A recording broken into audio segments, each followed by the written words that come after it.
Ikalimang kabanata. Ang bawat punong pari ay pinili mula sa mga tao upang maglingkod sa Diyos para sa kanila. Tungkulin niyang maghandog ng mga kaloob at iba pang mga handog para sa kapatawaran ng mga kasalanan. At dahil tao rin siyang tulad natin na may mga kahinaan, mahinahon siyang nakikitungo sa mga taong hindi nakakaalam na naliligaw sila ng landas.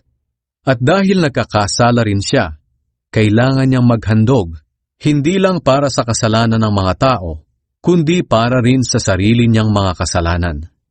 Hindi maaaring makamtan ni numan sa sarili niyang kagustuhan ang karangalan ng pagiging punong pari, sapagkat ang Diyos mismo ang humihirang sa kanya na maging punong pari, tulad ng pagkahirang kay Aaron.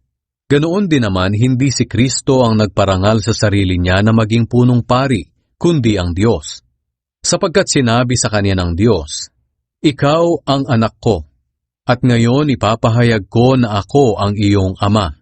At sinabi pa ng Diyos sa ibang bahagi ng kasulatan, "Ikaw ay pari magpakailanman, tulad ng pagkapari ni Melchizedek." Noong namumuhay pa si Jesus sa mundong ito, umiiyak siyang nananalangin at nagmamakaawa sa Diyos na makapagliligtas sa kanya sa kamatayan. At dininig naman siya dahil lubos siyang naging masunurin. At kahit anak siya mismo ng Diyos, natutunan niya ang pagiging masunurin sa pamamagitan ng mga pagtitiis na dinanas niya. Naging ganap siya at pinagmulan ng walang hanggang kaligtasan ng lahat ng sumusunod sa kanya. Kaya itinalaga siya ng Diyos na maging punong pari, tulad ng pagkapari ni Melchizedek. Babala sa pagtalikod sa Diyos. Marami pa sana kaming sasabihin tungkol sa mga bagay na ito, pero mahirap ipaliwanag dahil mahina ang pangunawa ninyo.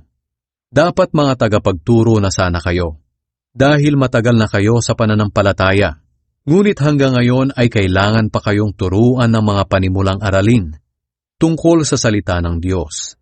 Katulad pa rin kayo ng mga sanggol na nangangailangan ng gatas, dahil hindi nyo pa kaya ang matigas na pagkain. Ang mga nabubuhay sa gatas ay mga sanggol pa, at walang muwang kung ano ang mabuti at masama. Ngunit ang matigas na pagkain ay para sa may mga sapat na gulang na, at alam na kung ano ang mabuti at masama.